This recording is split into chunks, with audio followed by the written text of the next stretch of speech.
Pause చేసి ఈ క్వశ్చన్ని ట్రై చేయండి. 11, 33, 17, 18, 44, 21 ఈ రిలేషన్ ఏ విధంగా ఉందో కింది కూడా అలాగే ఉండాలి.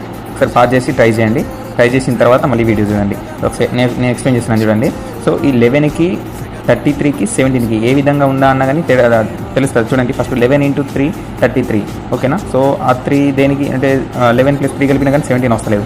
సో 18 ప్లస్ ఇలా ఏ విధంగా రాలేదు, నేను ట్రై చేసినాను. సో దీనికి ఏంటంటే ఇప్పుడు 11 + 17 = 28 + 5 = 33 ఓకేనా. సో ఈ 33 సెకండ్ ఈ 18 + 21 ఇంకా 39 + 5 44. సో ఈ రిలేషన్ ఎక్కడ వస్తుంది చూడండి.